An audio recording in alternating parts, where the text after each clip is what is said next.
Welcome to 360 Tamil. இன்னைக்கு இந்த வீடியோல நம்ம எந்த படத்தோட எக்ஸ்பிளனேஷன் பத்தி பார்க்க போறோம்னா, மலையாள சினிமால 2022ல வெளியான சதுரம் அப்படின்ற படத்தை பத்தி தான் பார்க்க போறோம்.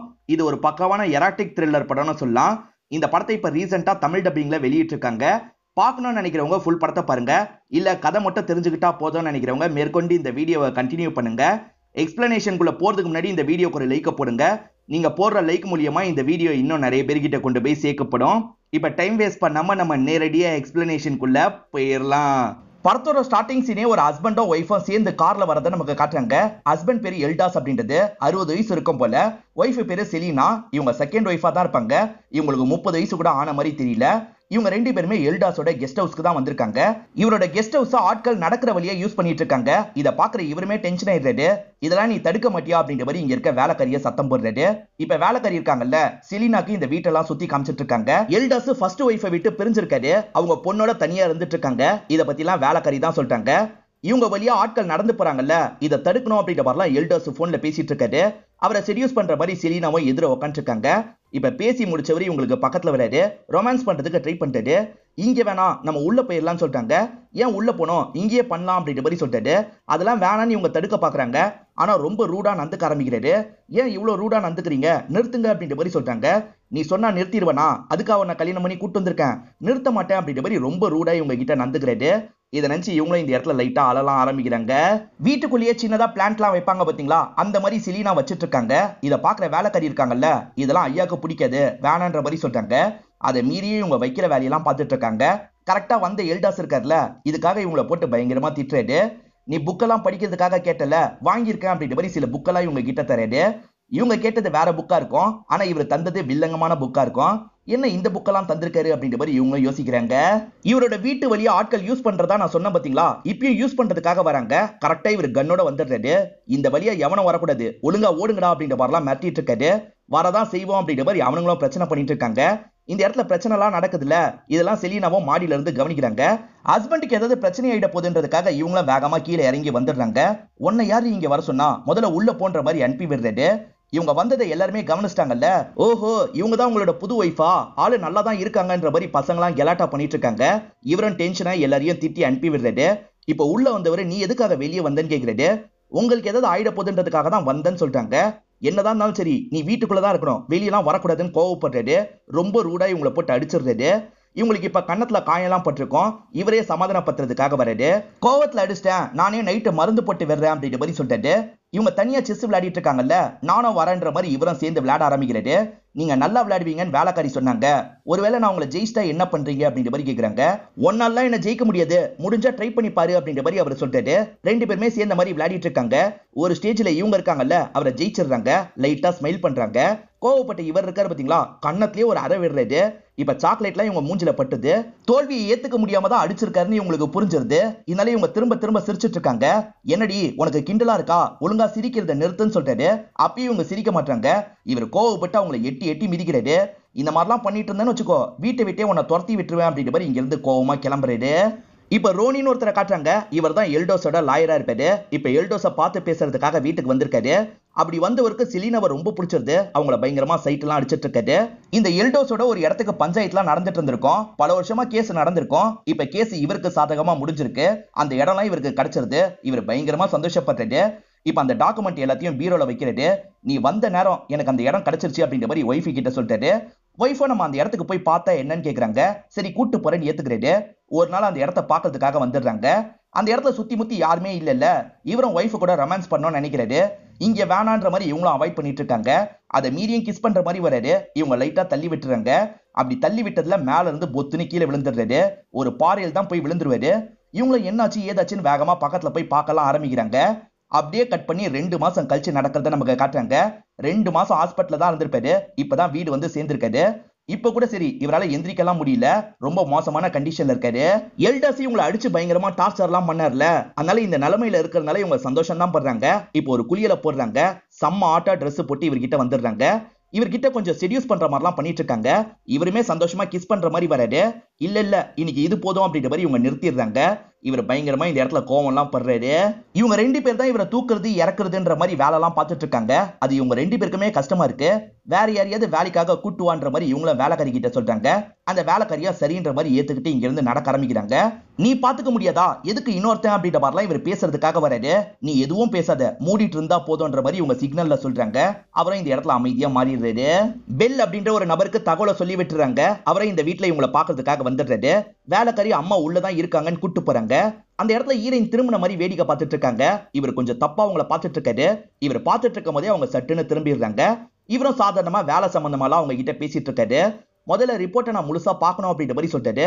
சரி வாங்கன்ற மாதிரி ரூமுக்கு கூட்டு வந்து ரிப்போர்ட் எல்லாம் காட்டுறாங்க. ரிப்போர்ட்ல நிறைய காம்ப்ளிகேஷன் இருக்கு. ரொம்ப கவனமா பார்த்துக்கிட்டா தான் நல்லபடியா பார்த்துக்க முடியும். அதை பத்திலாம் இவர் சொல்றாரு. கஷ்டம்னா விட்டுருங்க, நாங்க வேற ஆளை பாத்துக்கிறோம் அப்படின்ற மாதிரி சொல்றாங்க. ஆனா இவருக்கு இவங்கள பாக்குறதுக்காகவாது இருக்கணும்ன்ற மாதிரி தோணுது. அதெல்லாம் ஒன்றும் பிரச்சனை இல்ல, நான் பாத்துக்கிறேன் அப்படின்ற மாதிரி சொல்றாரு. ஒரு வயசு பையன் இந்த வீட்டுக்கு வந்திருக்கிறதுல பெருசா எல்டோஸ்க்கு விருப்பம் கிடையாது. ஆனா இவர் இருக்கார்ல, கவலைப்படாதீங்க, நான் உங்களை நல்லபடியா பாத்துக்கிறேன்னு சொல்லிட்டாரு. அவர் ஷேவ் பண்ணாம இருக்காருல, அவருக்கு பக்காவா ஷேவ் எல்லாம் பண்ணி விடுறாரு. இதனால எல்டோஸ்க்குமே லைட்டா இந்த பையனை பிடிக்கலாம் ஆரம்பிச்சிருது. ஈரின் தனியா செஸ் விளையாடிட்டு இருக்காங்க. என்னமா தனியா விளையாடிட்டு இருக்கீங்கன்னு வேலைக்காரி கேக்குறாங்க. நான் தனியா தானே இருக்கேன், பரவாயில்ல இருக்கட்டும் அப்படின்ற மாதிரி இவங்க சொல்றாங்க. இவர் கிளீன் பண்ற வேலையெல்லாம் பக்காவா பார்த்துட்டு இருக்காரு. ஒரு நாள் இவர் வீட்டுக்கு வரும்போது ஈரின் வீட்டுல இருக்க மாட்டாங்க. ஈரின் வீட்டுல இல்ல, அதனால இவரும் சுத்தி முத்தி பார்க்கலான்ற மாதிரி அவங்களோட ரூமை செக் பண்ணி பாக்குறாரு. அவங்களோட இன்னர்ஸ்லாம் அந்த இடத்துல இருக்கு. அதெல்லாம் கொஞ்சம் குறுகுறுன்னு இவர் பார்த்துட்டு இருக்காரு. அவங்க செஸ் விளையாடுவாங்கல்ல, அந்த இடத்துக்கு வராரு. அதுல ஒரு காயினை மட்டும் மாத்தி வச்சிடுறாரு. அதாவது ஒரு மூமெண்ட் மட்டும் பண்ணி வச்சிடுறாரு. ஈவினிங் டைம் தான் அவங்களும் வீட்டுக்கு வராங்க. நைட்டுக்கான மாத்திரையெல்லாம் நான் எடுத்து வச்சிருக்கேன், அதை மட்டும் தந்துருங்க அப்படின்ற மாதிரி இங்க இருந்து கிளம்பிடுறாரு. இப்ப நைட்டு இவங்களும் செஸ் விளையாடுறதுக்காக அந்த இடத்துக்கு வராங்க. அப்பதான் அவர் மூவ் பண்ணிருக்கிறது இவங்களுக்கு தெரிய வருது. அதுக்கேத்த மாதிரி ஒரே ஒரு மூவை மட்டும் இவங்க பண்ணிடுறாங்க. இப்ப மறுநாள் காலையில அவர் இந்த இடத்துக்கு வந்துடுறாரு. வந்தவர் மூவ் பண்ணலாம் அப்படின்ற மாதிரி நினைக்கிறாரு. எதுக்காக மறைஞ்சு மறைஞ்சு விளையாடிட்டு இருக்க, நேரடியா விளையாடு, வா விளையாடலாம்னு சொல்றாங்க. ஓகேன்ற மாதிரி இவரும் ஏத்துக்கிறாரு. இவங்க 2 பேருமே சேர்ந்த மாதிரி இந்த இடத்துல விளையாட ஆரம்பிக்கிறாங்க. உங்களை பத்தி ஊர்ல ஒவ்வொன்னு பேசிட்டு இருக்காங்க அப்படின்ற மாதிரி சொல்லிட்டாரு. பேசிட்டு இருக்காங்களா, என்ன பேசிட்டு இருக்காங்க அப்படின்ற மாதிரி இவங்க கேக்குறாங்க. நீங்க ரொம்ப அழகா இருக்கீங்கல்ல, அதை பத்தி பேசிட்டு இருக்காங்கன்னு சொல்லிட்டாரு. அதே சமயம் ரொம்ப வயசு வித்தியாசத்துல கல்யாணம் பண்ணிருக்கீங்கல்ல, அதை பத்தியும் பேசிட்டு இருக்காங்க அப்படின்ற மாதிரி சொல்லிட்டாரு. சரி எவ்வளவு நேரம் விளையாடிட்டு இருப்ப, அவரை பாக்குற நேரம் வந்துருச்சு பாரு, நீ கிளம்பு அப்படின்ற மாதிரி அனுப்பி விடுறாங்க. இருந்தாலும் அவர்கிட்ட பேசினது உங்களுக்கு பிடிச்சிருக்கும். லைட்டா ஸ்மைல் பண்ணிட்டு இருக்காங்க. அவர் கொஞ்சம் லேட்டா தானே இந்த பெரியவரை பாக்குறதுக்காக வராரு. இந்த பெரியவரை பெட்லயே யூரின் போய் வச்சிருக்காரு. அதனால கொஞ்சம் கோவமா இருக்காரு. சாரி, இதுக்கப்புறம் இந்த மாதிரி நடக்காது அப்படின்ற மாதிரி சொல்றாரு. பெரியவருக்காக பெல் இருக்காரு பாத்தீங்களா, ஒரு பெல்ல செட் பண்ணிடுறாரு. இதுக்கப்புறம் உங்களுக்கு எந்த எமர்ஜென்சினாலும் சரி, இந்த பட்டனை பிரஸ் பண்ணா போதும், நான் எங்க இருந்தாலும் வந்துருவேன் அப்படின்ற மாதிரிலாம் சொல்லிட்டு இருக்காரு. இப்ப இவருக்கு சாப்பிட்ற டைம் வந்துருது. பெல்லு தான் அவருக்கு ஊட்டி எல்லாம் விட்டுட்டு இருக்காரு. அப்ப கரெக்டா இந்த இடத்துக்கு ஈரின் வந்துடுறாங்க. இன்னைக்கு லஞ்ச் நம்ம சேர்ந்து சாப்பிடலாம், சீக்கிரமா வந்துரு அப்படின்ற மாதிரி சொல்லிட்டு போறாங்க. இவர் ஈரின் கிட்ட பேசுறது சுத்தமா இந்த பெரியவருக்கு பிடிக்கல. பெரியவர் வேணும்ட்டே இப்ப வீம்பு பண்ணி சாப்பிடாம இருக்காரு. இவரை போக விடக்கூடாதுன்றதுக்காக தான் இப்படி பண்றாரு. ஆனா பெல் இருக்கார்ல, சாப்பாடு போதுமா, சரி நான் கிளம்புறேன் அப்படின்ற மாதிரி கிளம்புறாரு. பெல்ல போக விடக்கூடாதுன்றதுக்காக இவர் திரும்ப திரும்ப அந்த பட்டனை பிரஸ் பண்ணிக்கிட்டே இருக்காரு. சும்மா இந்த பட்டனை பிரஸ் பண்ணக்கூடாது அப்படின்ற மாதிரி இவரும் பட்டனை புடுங்கி கொஞ்சம் தள்ளி வச்சிடுறாரு. இப்ப இவங்க கூட சேர்ந்து சாப்பிடறதுக்காக அந்த இடத்துக்கு வந்துடுறாரு. இவர் சாப்பிட்டு இருக்கும் போதுதான் ஜிஜின்னு ஒரு பொண்ணு கிட்ட இருந்து கால் வருது. அந்த ஜிஜி இவரோட கேர்ள் ஃபிரெண்டா தான் இருப்பாங்க. இவரை பொறுத்த வரைக்கும் வெளிநாட்டுக்கு போனோம்னு நினைக்கிறாரு. அதுக்கான ஹெல்ப் எல்லாம் அவங்க பண்ணிட்டு இருக்காங்க. அது சார்ந்துதான் கொஞ்ச நேரம் பேசிட்டு இருக்காரு. போன்ல யாரு, கேர்ள் ஃபிரெண்டா அப்படின்ற மாதிரி கேக்குறாங்க. ஆமான்ற மாதிரி இவர் சொல்றாரு. பேருக்கு தான் கேர்ள் ஃபிரெண்டு, மத்தபடி எதுவுமே எங்களுக்குள்ள நடக்கல அப்படின்ற மாதிரிலாம் இவர் சொல்லிட்டு இருக்காரு. நான் கூட தான் பேருக்கு கல்யாணம் ஆனவ, மத்தபடி எதுவுமே நடக்கிறது இல்ல அப்படின்ற மாதிரி சொல்றாங்க. இந்த மாதிரி 2 பேருமே கொஞ்சம் டபுள் மீனிங்கா பேசிக்கிறாங்க. இப்ப நெருங்கி கிஸ் பண்ற மாதிரி வந்துட்டு இருக்காங்க. அப்பன்னு பார்த்து அவர் பெல் அடிச்சிடுறாரு. இருங்க நான் பார்த்துட்டு வந்துடுறேன் அப்படின்ற மாதிரி ஹீரோ வேகமா கிளம்புறாரு. அப்படி வந்து பார்க்கும்போது வேலைக்காரி தான் ரிமோட்டை தந்திருக்காங்கன்னு தெரிய வருது. எதுக்காக இதை எடுத்து அவரோட கையில தந்தீங்கன்னு கேக்குறாரு. அவர் தான் திரும்ப திரும்ப கேட்டுட்டு இருந்தாரு. அதனால தான் சொல்றாங்க. இந்த பெரியவரால எதுவுமே நடக்கல, அதனால பெல்லுக்கு லைட்டா இந்த பெரியவர் மேல கோவம் வருது. இவருக்கான டைமிங் முடிஞ்சிருது. நான் கிளம்புறேன் அப்படின்ற மாதிரி இவரும் பைக் எடுத்துட்டு கிளம்ப போறாரு. மேல இருந்து ஈரின் பாக்குறாங்க. அவங்கள பார்த்து ஸ்மைல் பண்ணிக்கிட்டே தான் கிளம்ப ஆரம்பிக்கிறாரு. இவர் கொஞ்சம் தான் கிளம்பி இருப்பாரு. அதுக்குள்ள இந்த பெரியவருக்கு உடம்பு முடியாம போயிருது. இவங்க உடனே திரும்பி பெல்ல வர வச்சிடுறாங்க. பெல்லும் என்னாச்சு ஏதாச்சுன்னு பாக்குறாரு. அப்பதான் சுகர் லெவல் ரொம்ப குறைஞ்சிருக்கிறது இவருக்கு தெரிய வருது. சீக்கிரமா இந்த விஷயத்தை ரெடி பண்ணி கொண்டு வாங்க அப்படின்ற மாதிரி சொல்லிட்டாரு. நான் கூட இருந்து நைட்டு முழுக்க பாத்துக்கிறேன் அப்படின்ற மாதிரியும் சொல்லிட்டாரு. இப்பதான் ஜிஜி இருக்காங்கல்ல, இவரை பாக்குறதுக்காக இந்த இடத்துக்கே வந்துடுறாங்க. அவரோட ஃபைல தரதுக்காக தான் வந்திருப்பாங்க. ஹீரோ ஒரு வயசான பெரியவரை பாத்துக்கிறாரு அப்படின்றது மட்டும் தான் ஜிஜிக்கு தெரியும். அந்த இடத்துல செலினா மாதிரி ஒரு அழகான பொண்ணு இருக்காங்கன்றது இப்பதான் உங்களுக்கு தெரிய வந்திருக்கும். செலினா வேற வேலைலாம் இவன் கரெக்டா பாக்குறான் அப்படின்ற மாதிரி புகழ்ற மாதிரி பேசுறாங்க. இதனால லைட்டா ஜிஜிக்கு டவுட் வருது. ஏன் கூடயே நீயும் வான்ற மாதிரி கூப்பிடுறாங்க. இன்னும் ஒரு ட்ரிப்ஸ் ஏத்த வேண்டி இருக்கு, நான் அதெல்லாம் போட்டுட்டு வரேன், நீ கிளம்புன்ற மாதிரி அனுப்பி விடுறாரு. இப்ப பெல்லோ எப்ப ட்ரிப்ஸ் முடியும் நம்ம கிளம்பலாம் அப்படின்ற மாதிரி உட்காந்துருக்காரு. அப்ப ஹீரோயின் இருக்காங்க பாத்தீங்களா, செம்ம ஆட்டா ஒரு ட்ரெஸ்ஸை போட்டு இந்த இடத்துக்கு வந்துடுறாங்க. நம்ம கொஞ்சம் பேசலாமான்னு கேக்குறாங்க. அதுக்கு என்ன, தாராளமா பேசலாம் அப்படின்ற மாதிரி இவர் சொல்றாரு. இவர் நல்லா தூங்கிட்டு இருக்கிறதுனால பெல்லும் கொஞ்சம் வெளியே வந்துடுறாரு. ரெண்டு பேருமே சேர்ந்த மாதிரி ட்ரிங்க்ஸ் எல்லாம் பண்ணிட்டு இருக்காங்க. அப்ப செலினா இருக்காங்கல்ல, இவர் எந்த மாதிரிலாம் கொடுமை பத்துவாரு அப்படின்றத சொல்றாங்க. தோத்தா கூட என்னதான் போட்டு அடிப்பாரு, நான் மாடு மாதிரி தான் இந்த வீட்டுல இருந்துட்டு இருந்தேன் அப்படின்ற மாதிரிலாம் சொல்றாங்க. ஆறுதலுக்காக ஹீரோவும் நெருங்கி வராரு. ரெண்டு பேருமே இந்த இடத்துல கிஸ் பண்ணிக்கிறாங்க. அதே மாதிரி இவங்க ரெண்டு பேருக்குள்ளேயும் பிசிக்கல் ரிலேஷன்ஷிப்லாம் நடந்து முடிஞ்சிருது. அவர் தூங்கினதுனால தானே இவங்க ரெண்டு பேருமே சந்தோஷமா இருந்தாங்க. மறுநாள் ஈரவே திட்டமிட்டு அவரை தூங்க வச்சிடுறாரு. அவங்க கூட சந்தோஷமா இருக்காது. இது ரொட்டீனா இந்த வீட்டுல போயிட்டு இருக்குன்னு நமக்கு காட்டுறாங்க. ஹீரோ போன்ல யார்கிட்டயோ பதட்டமா பேசிட்டு இருக்கிறத செலினா கவனிச்சிடுறாங்க. என்ன விஷயம்னு ஹீரோ கிட்ட கேக்குறாங்க. ஹீரோவும் சொல்ல ஆரம்பிக்கிறாரு. வெளிநாட்டுல இருந்து நகையை இந்த இடத்துக்கு கொண்டு வந்து இங்க விக்கலாம்னு நினைச்சிருப்பாரு. ஆனா நகை மாட்டிக்குது, அதை எடுக்கிறதுக்கு நிறைய காசு தேவைப்படுது, என்கிட்ட அவ்வளவு காசு எல்லாம் இல்லைன்ற மாதிரி புலம்புற மாதிரி பேசிட்டு இருக்காரு. உனக்கு எதுக்கு இந்த தேவையில்லாத வேலை அப்படின்ற மாதிரி இவங்களும் அட்வைஸ் பண்றாங்க. சரி எவ்வளவு காசு வேணும்னு கேக்குறாங்க. 5 லட்சம் ரூபான்னு சொல்லிட்டாரு. நான் அந்த 5 லட்சம் ரூபாயை தரேன்னு சொல்றாங்க. அதெல்லாம் வேணான்னு சொல்லிட்டாரு. பரவாயில்ல இருக்கட்டும், நான் தரேன்ற மாதிரி சொல்றாங்க. இப்ப நேரா இந்த பெரியவர்கிட்ட வந்துடுறாங்க. கை நாட்டை வைங்கன்னு சொல்றாங்க. அவர் வைக்க மாட்டேன்ற மாதிரிலாம் அடம் பிடிக்கிறாரு. அதை மீறியே இவங்க வச்சுக்கிறாங்க. இந்த வச்சுக்கோ, உன் வேலைக்கான அட்வான்ஸ் மாதிரி நீ வச்சுக்கோன்ற மாதிரி சொல்றாங்க. இதெல்லாம் பாக்குற பெரியவருக்கு செம்ம கடுப்பா இருக்கு. இவங்க 5 லட்சம் ரூபாய் தந்துட்டு போறாங்கல்ல, அதனால இவரும் துரத்திட்டு வந்து ஒரு இடத்துல அவங்கள லாக் பண்றாரு. தேங்க்யூன்ற மாதிரி அவங்களுக்கு கிஸ்லாம் பண்றாரு. இத வேலைக்காரி கவனிச்சிருவாங்க. இருந்தாலும் கவனிக்காத மாதிரி அவங்களோட வேலையெல்லாம் பார்த்துட்டு இருக்காங்க. இவங்க அடிக்கடி இந்த வீட்டுல சந்தோஷமாலாம் இருக்கிறாங்க. இந்த எல்டாஸை பொறுத்த வரைக்கும் ஒரு தம்பி இருக்காரு. அதே சமயம் ஒய்ஃபு பொண்ணுலாம் இருக்காங்க. அவங்க வந்துட்டாங்கன்னா கண்டிப்பா இந்த வீட்டை விட்டே என்ன துரத்தி விட்டுருவாங்க. என்ன பண்றதுன்னு எனக்கு தெரியல அப்படின்ற மாதிரி சொல்லிட்டாங்க. அதான் நான் இருக்கேன்ல, நம்ம ஒன்னா இருக்கலாம் அப்படின்ற மாதிரி சொல்லிட்டாரு. காசு இல்லாம நம்ம எப்படி ஒன்னா இருக்கிறது, நம்ம இதே வீட்டுல சந்தோஷமா இருக்கணும், அதுக்கு இந்த எல்டாஸை கொன்னா என்னன்னு கேக்குறாங்க. இதை கேட்கிற இவர் பயங்கரமா ஷாக் ஆயிடுறாரு. நம்ம நினைச்சா முடியும், நம்ம பொறுமையே இவரை கொன்னா என்னன்ற மாதிரிலாம் ஐடியா கொடுத்துட்டு இருக்காங்க. செலினா சொன்னாங்க பாத்தீங்களா, அதை பத்தியே பெல்லி யோசிச்சுட்டு இருக்காரு. அதே மாதிரி இவன் செலினா கூட அடிக்கடி இருக்கிறது இந்த பெரியவருக்கும் தெரிய வந்துருது. கொஞ்சம் கோவமா தான் இருக்காரு. இப்ப இவர் மருந்தை கொடுக்கறதுக்காக வரும்போது மருந்தை மூஞ்சிலேயே துப்பிடுறாரு. டென்ஷன் ஆன இவர் இருக்காரு பாத்தீங்களா, ஒரு தலகாணி எடுத்து இந்த பெரியவரை நெரிச்சிட்டு இருக்காரு. பெரியவர் பயங்கரமா துடிக்கிறாரு. இவருமே கோவத்துல ரொம்ப நேரம் அமைக்கிட்டு இருக்காரு. கடைசி ஸ்டேஜ்ல தான் தலகாணியை ரிமூவ் பண்றாரு. கொஞ்ச நாள் அந்த பெரியவரோட உயிரே போயிருக்கும். அவசரப்பட்டு தப்பு பண்ணிட்டுமே அப்படின்ற மாதிரி பெல்ல ஃபீல் பண்றாரு. இவரை கொலை பண்ணா நம்மளோட லைஃபே ஸ்பாயில் ஆக வாய்ப்பு இருக்கு, அந்த முட்டாள்தனத்தை பண்ணக்கூடாதுன்னு யோசிக்கிறாரு. இங்கதான் இன்டர்வியூல போடுறாங்க. மறுநாள் பெல்லும் அவரை கிளீன் பண்ணலாம்னு நினைக்கிறாரு. ஆனா கழுத்தை நெரிச்சதுனால அவருக்கு பயம் இருக்கு. அவரும் ரொம்ப பயப்படுறாரு. பயப்படாதீங்க, கண்டிப்பா இதுக்கப்புறம் அந்த மாதிரிலாம் பண்ண மாட்டேன்ற மாதிரி பெல்லு சொல்லிட்டாரு. அவருக்கு என்ன பண்றதுன்னு தெரியாம இந்த இடத்துல அழவே ஆரம்பிச்சிடுறாரு. பெல்லும் அந்த பெரியவருக்கு சமாதானம் சொல்லிட்டு இருக்காரு. இப்பதான் ரோனி இருக்காரு பாத்தீங்களா, இவங்களை பாக்குறதுக்காக வந்திருக்காரு. சொத்து விஷயமா பேசுறதுக்காக தான் இந்த இடத்துக்கு வந்திருக்காரு. பெல்லு யாருன்றது லாயருக்கு தெரியாது இல்ல, யாரு என்ன அப்படின்ற மாதிரிலாம் கேட்டு தெரிஞ்சுக்கிறாரு. அதே சமயம் எல்டாஸ் லாயர் கிட்ட நடக்கிறதெல்லாம் புரிய வைக்கணும்னு நினைக்கிறாரு. இப்ப சிக்னல் மூலியமா சில விஷயங்களை சொல்ல ட்ரை பண்றாரு. லாயருக்கு ஒண்ணுமே புரியல. அவர் இததான் சொல்ல வர்றாரு அப்படின்ற மாதிரி இவங்க வேணும்ட்டே மாத்திலாம் சொல்றாங்க. லாயரால எதுவுமே பேச முடியல, அதனால உங்ககிட்ட பேசணும் அப்படின்ற மாதிரி அவங்கள தனியா கூட்டு போறாரு. அவர் கடைசியா சொத்தெல்லாம் உங்க பேர்ல தான் எழுதி வச்சிருக்காரு. ஆனா அதுல சின்ன சின்ன குழப்பங்கள் மட்டும் இருக்கு. அதை அவங்க ஃபேமிலி சாதகமா யூஸ் பண்ணிக்க வாய்ப்பு இருக்கு. அதெல்லாம் இல்லாம உங்களுக்கு சொத்து கிடைக்கிற மாதிரி நான் பண்றேன். இங்க டிஸ்கஸ் பண்ண முடியாது, ஏன் கெஸ்ட் ஹவுஸ்க்கு வந்தீங்கன்னா டிஸ்கஸ் பண்ணலாம், புரியும் நினைக்கிறேன்னு சொல்றாரு. எனக்கு புரியுது, நான் சீக்கிரமா வரேன் அப்படின்ற மாதிரி இவங்களை அனுப்பி விடுறாங்க. செலினாவும் என்ன பண்றது அப்படின்ற மாதிரி யோசிச்சுட்டு இருக்காங்க. அப்ப ஹீரோவும் இவங்களுக்கு பக்கத்துல வந்து பேச ஆரம்பிக்கிறாரு. என்னால நிச்சயமா அவரை கொல்ல முடியாது, என்ன மன்னிச்சிரு அப்படின்ற மாதிரி சொல்றாரு. உங்களால முடியாதுன்னு எனக்கு தெரியும், அதுதான் உங்ககிட்ட எனக்கு பிடிச்ச விஷயமே அப்படின்ற மாதிரி சொல்றாங்க. ஆனா அவர் போனதுக்கு அப்புறம் அவர் பண்ண முடியாதுன்னு சொன்னதை நினைச்சு ஃபீல் பண்றாங்க. இப்ப செலினா இருக்காங்க பாத்தீங்களா, நிறைய எண்ணெல்லாம் வச்சு சிக்கனை ரெடி பண்ணிட்டு இருக்காங்க. அந்த சிக்கன் எல்லாத்தையும் பிச்சு பழைய சொத்துல போட்டுறாங்க. அதை அந்த பெரியவருக்கு தரணும் அப்படின்ற மாதிரி யோசிச்சுட்டு இருக்காங்க. ஹீரோ வந்தோன்னா அவரை சாப்பிட வச்சிரு அப்படின்ற மாதிரி சொல்றாங்க.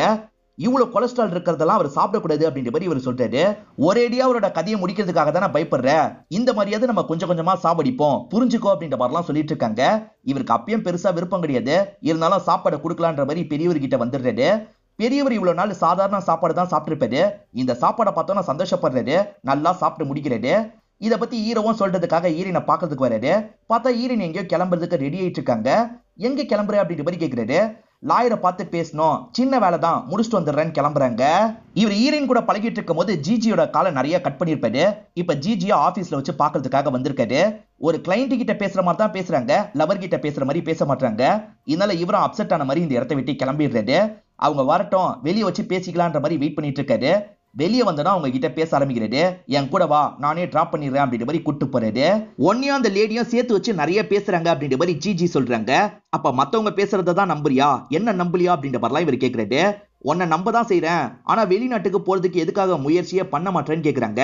நீ தந்துட்டு போன ஃபைல்ல என்னோட 10th சர்டிபிகேட் மிஸ் ஆயிடுச்சு அப்படின்ற மாதிரி சொல்லிட்டு, அது எப்படி மிஸ் ஆகும், நான் ஃபைல்ல தான் வச்சேன் அப்படின்ற மாதிரி இவங்க சொல்றாங்க. சரி, ரெடி பண்றதுக்கான வேலையை சீக்கிரமா பாரு, ஃபாரினுக்கு கிளம்பி போன்ற மாதிரி சொல்றாங்க. இவரும் சரின்ற மாதிரி ஏத்துக்கிறாரு. செலினா தான் நம்ம போக கூடாதுன்னு சர்டிபிகேட்டை எடுத்திருக்காங்க போல அப்படின்ற மாதிரி இவர் யோசிக்கிறாரு. அப்பன்னு பார்த்து செலினா கிட்ட இருந்து கால் வருது. ஆனா இவர் இருக்காரு பாத்தீங்களா, கால் அட்டனே பண்ண மாட்டாரு. இப்ப செலினாக்கு வேற ஒரு நம்பர்ல இருந்து கால் வருது. இவங்களும் அட்டன் பண்றாங்க. பார்த்தா எல்டோஸோட தம்பி தான் கால் பண்ணிருக்காரு. பயங்கர குடி போதையில இவங்க கிட்ட பேசுறாரு. இவங்களை ரொம்ப மோசமா பேசிட்டு இருக்காரு. கோவப்பட்ட இவங்க இருக்காங்கல்ல, பாதியிலேயே காலை கட் பண்ணிடுறாங்க. அந்த தம்பி திட்டினதை பத்தி ஹீரோ கிட்ட சொல்லலாம்னு நினைக்கிறாங்க. ஆனா ஹீரோ போனையே எடுக்க மாட்டாரு. இப்ப ஹீரோவும் மறுநாள் அவரோட வேலையை பார்க்கலாம் அப்படின்ற மாதிரி வீட்டுக்கு வராரு. அவங்க சோகமா அழுத மாதிரி உட்காந்து இருக்காங்க. பக்கத்துல வந்து பார்க்கும் போதுதான் கத்தியை வச்சு அவங்களோட கையை அறுத்துக்கிறதுக்கு அவங்க ரெடியா இருந்திருக்காங்கன்னு தெரிய வருது. என்ன பண்ணிட்டு இருக்க, நிறுத்து அப்படின்ற மாதிரி இவரும் கண்ட்ரோல் பண்றாரு. அந்த தம்பி திட்டினதை பத்தி சொல்லிட்டு இருக்காங்க. அந்த தம்பியும் ஃபர்ஸ்ட் ஒய்ஃபும் எப்போ வருவாங்கன்னு தெரியாது, வந்தா என்ன துரத்தி விட்டுருவாங்க அப்படின்ற மாதிரிலாம் அழுதுட்டு இருக்காங்க. ஆனா சொத்தே இவங்க பேர்ல தான் இருக்கு. ஹீரோ கிட்ட சும்மா டிராமா எல்லாம் பண்ணிட்டு இருக்காங்க. இவங்க ஃபீல் பண்றதுனால ஹீரோவும் ஆறுதல் சொல்றாரு. இவங்களை நார்மல் நிலைமைக்கு கொண்டு வராரு. இப்ப ஹீரோ வீட்ல இருந்து ஜிஜிக்கு கால் பண்ணி பேசிட்டு இருக்காரு. அந்த சர்டிபிகேட்டை ரெடி பண்ணிட்டேன், சீக்கிரமா நான் அப்ளை பண்றேன் அப்படின்ற மாதிரி சொல்றாரு. அப்ப அக்கா இருக்காங்கல்ல, நீ வேலை பார்க்குற இடத்துல இருக்க பெரியவருக்கு இந்த மீன் குழம்ப தான்ற மாதிரி சொல்றாங்க. இவருமே சரின்னு ஏத்துக்கிறாரு. செலினாவும் சொத்து சம்பந்தப்பட்ட சில வேலையெல்லாம் பார்த்துட்டு இருக்காங்க. அப்பதான் இந்த இடத்துக்கு ஹீரோ வராது. என்னோட அக்கா மீன் குழம்ப தர சொல்லி சொன்னாங்க, நீங்க தந்துடுறீங்களா, எனக்கு ஒரு சின்ன வேலை இருக்குன்னு சொல்லிட்டாரு. நானும் வேலையா இருக்கனே, நீயே ஊட்டி விட்டு போன்ற மாதிரி சொல்றாங்க. சரின்ற மாதிரி இவரும் ஊட்டி விடுறதுக்காக கிளம்புறாரு. நைட் இவர் வேலை விஷயமா ஃப்ரெண்ட்ஸ் கூட வெளியே வந்துடுறாரு. அந்த நகையை வெளியெடுக்கிறதுக்காக தான் ஒரு நபர்கிட்ட இவங்க பேசிட்டு இருக்காங்க. அப்ப செலினா கிட்ட இருந்து திரும்ப திரும்ப கால் வருது. இவர் கட் பண்ண கால் பண்ணிக்கிட்டே இருக்காங்க. எடுத்து பேசுன்ற மாதிரி ஃப்ரெண்ட்ஸ் சொல்றாங்க. இவரும் அட்டன் பண்ணி பேச ஆரம்பிக்கிறாரு. அவர் உடம்பு முடியாம இருக்காரு, உடனே கிளம்பி வான்ற மாதிரி சொல்றாங்க. என்னாச்சோ ஏதாச்சோ அப்படின்ற மாதிரி ஃப்ரெண்ட்ஸ் கிட்ட சொல்லிட்டு இவர் கிளம்ப ஆரம்பிக்கிறாரு. இவர் வரும்போதே அந்த பெரியவரை அசைவு இல்லாம இருக்காரு. ஏதாவது ஃபர்ஸ்ட் எய்ட் பண்ணியாவது காப்பாத்திர முடியுமா அப்படின்ற மாதிரி இவரும் சில ட்ரை எல்லாம் பண்ணி பாக்குறாரு. அதுக்குள்ள இந்த பெரியவர் இறந்து போயிடுறாரு. இப்ப ரெண்டு பேருமே என்ன பண்றதுன்னு தெரியாம நின்னுட்டு இருக்காங்க. அப்ப ஹீரோயின் இருக்காங்கல்ல, உன்னால முடியலன்னு சொன்னல, அதான் நானே இந்த விஷயத்த பண்ணிட்டேன்னு சொல்றாங்க. அப்ப இவ தான் கொன்றுக்காளா அப்படின்ற மாதிரி இவர் ஷாக்கிங்கா பார்த்துட்டு இருக்காரு. இதுக்கப்புறம் அழுவுறது மட்டும்தான் என்னோட வேலை, மத்த விஷயத்தெல்லாம் நீ சமாளிச்சுக்கோ அப்படின்ற மாதிரி சொல்றாங்க. இவர் கொஞ்சம் பெரிய ஆள்ல, அதனால ஊர்ல இருக்க நிறைய பேர் இவரோட சாவுக்காக வந்திருக்காங்க. எல்லாரும் முன்னாடியும் அழுத மாதிரி செலினா நடிச்சிட்டு இருக்காங்க. இதெல்லாம் பாக்குற ஹீரோக்கே செலினாவை பார்க்கும்போது பயம்லாம் வருது. வீட்டுல பழைய டாக்குமெண்ட்ஸ் எல்லாம் இருக்கும் பாத்தீங்களா, அதெல்லாம் இருக்கக்கூடாது அப்படின்ற மாதிரி இவங்களும் நெருப்புல போட்டு எரிச்சிட்டு இருக்காங்க. தகவல் கேள்விப்பட்டு எல்டாஸோட தம்பியும் எல்டாஸோட ஒய்ஃபும் இப்பதான் இந்த இடத்துக்கு வராங்க. என்னோட அண்ணனை நீ தானே சாவடிச்சிருக்க, உன்னை அவ்வளவு சீக்கிரம் விட மாட்டேன்டி அப்படின்ற மாதிரிலாம் தம்பி கோவமா சொல்லிட்டாரு. இப்ப தம்பி போலீஸ் ஸ்டேஷனுக்கு வந்து கம்ப்ளைண்ட் கொடுக்குறாரு. அவ தான் திட்டமிட்டு சாவடிச்சிருக்க வாய்ப்பு இருக்கு, சொத்துக்காக இதை பண்ணிருக்கலாம் அப்படின்ற மாதிரிலாம் சொல்லிட்டாரு. அந்த சொத்து உங்களுக்கு சேர வேண்டியதுன்னு சொல்ல வரீங்களா அப்படின்ற மாதிரி இன்ஸ்பெக்டர் கேட்கிறாரு. சொத்து என்ன சார் சொத்து, நான் சொத்துக்காக இந்த கம்ப்ளைண்ட்டை கொடுக்க வரல, என் அண்ணனுக்காக தான் கொடுக்க வந்தேன் அப்படின்ற மாதிரி அழுதுகிட்டே கிளம்புறாரு. இவர் சொத்துக்காக தான் வந்திருக்காருன்னு இன்ஸ்பெக்டருக்கு புரியுது. செலினா விஷயத்துல சபலப்பட்டு தப்பு பண்ணிட்டுமோ அப்படின்ற மாதிரி ஹீரோக்கு தோணுது. ஹீரோ ஒரு மாதா கோயில தாண்டி போறாரு. என்ன நினைக்கிறாருன்னு தெரியல, வேகமா அந்த இடத்துக்கு வந்து கேண்டல் எல்லாம் ஏத்தி வச்சிட்டு இருக்காரு. அப்பயும் செலினா கிட்ட இருந்து திரும்ப திரும்ப கால் வந்துகிட்டே இருக்கு. இவர் அட்டன் பண்ணி கோவமா பேசுறாரு. உனக்கு என்னதான் வேணும், நீ கொலை பண்ணதுக்கு நான் என்ன பண்றது, என்ன விட்டுரு அப்படின்ற மாதிரிலாம் கேக்குறாரு. எது நான் கொலை பண்ணனா, நம்ம ரெண்டு பேர் சேர்ந்துதான் இந்த விஷயத்த பண்ணோம், சேர்ந்துதான் எல்லாத்தையும் ஃபேஸ் பண்ணோம் அப்படின்ற மாதிரிலாம் சொல்றாங்க. நீ ஃபேஸ் பண்ணு, என்னாலாம் முடியாது அப்படின்ற மாதிரி சொல்றாரு. இவர் குளிச்சிட்டு இருக்கும் போது போன் கால் வருது. செலினாவா இருக்கும்னு எடுத்து பாக்குறாரு. பார்த்தா அன்னோன் நம்பர் கால். யாருன்ற மாதிரி அட்டன் பண்ணி பேசுறாரு. நாங்க போலீஸ் தான் பேசுறோம், உடனே இந்த வீட்டுக்கு கிளம்பி வாங்கன்னு சொல்றாங்க. இவரும் உடனே செலினாவோட வீட்டுக்கு வந்து சேர்ந்துடுறாரு. ஆல்ரெடி செலினா கிட்ட ஒரு லேடி எஸ்ஐ விசாரணை எல்லாம் பண்ணிட்டு இருக்காங்க. ஹீரோவை தனியா வேற ஒரு ரூம் வர வச்சிருக்காங்க. அங்க இருக்க இன்ஸ்பெக்டர் ஹீரோ கிட்ட பேச ஆரம்பிக்கிறாரு. ரெண்டு பேருமே ஒரே மாதிரி தான் சொல்றாங்களான்னு செக் பண்றதுக்காக தான் இந்த மாதிரி தனித்தனியா உட்கார வச்சு விசாரணை பண்ணிட்டு இருக்காங்க. ஹீரோ என்ன நடந்ததோ அதை சொல்றாரு. நான் மதியானம் சாப்பாடு ஊட்டிட்டு போனேன், அதே மாதிரி நைட் அவங்க தகவல் கொடுத்ததுனால கிளம்பி வந்து பார்த்தேன்னு சொல்றாரு. அதே மாதிரிதான் இந்த இடத்துல இருக்க செலினாவும் சொல்லிட்டு இருக்காங்க. இவங்க ரெண்டு பேருக்குள்ளேயும் அஃபேர் இருக்குமா அப்படின்ற மாதிரியும் போலீஸ் சந்தேகப்படுறாங்க. இந்த வீட்டுல வேலை பார்க்குற வேலைக்காரி கிட்ட அதை பத்தி கேக்குறாங்க. அப்படிலாம் இல்ல, இவன் தங்கமான பையன், இருக்கிற இடமே தெரியாது அப்படின்ற மாதிரி வேலைக்காரி சொல்றாங்க. வேலைக்காரி அவங்க ரெண்டு பேருமே கிஸ் பண்ணதா பார்த்திருப்பாங்க. இருந்தாலும் நமக்கு எதுக்கு பிரச்சனை அப்படின்ற மாதிரி சொல்லாம விட்டுறாங்க. இப்ப போலீஸும் ஒரு டெக்னிக்கை யூஸ் பண்றாங்க. அந்த சைடு விசாரணை பண்ணிட்டு இருக்க எஸ்ஐ இருக்காங்க பாத்தீங்களா, நீங்க ஒரு மாதிரி சொல்றீங்க, ஆனா அந்த பெல்லு வேற மாதிரி சொல்றான். அந்த பெல்லு உங்களுக்கும் அவனுக்கும் பழக்கம்ன்ற மாதிரிலாம் சொல்றானே, உண்மையான்ற மாதிரிலாம் கேக்குறாங்க. ஆனா இவங்க உசாரா அப்படிலாம் கிடையாதுன்ற மாதிரி சொல்றாங்க. அதே மாதிரி இந்த இடத்துல இருக்க இன்ஸ்பெக்டர் இருக்காரு பாத்தீங்களா, நீ ஒரு மாதிரி சொல்ற, செலினா வேற மாதிரி சொல்றாங்க.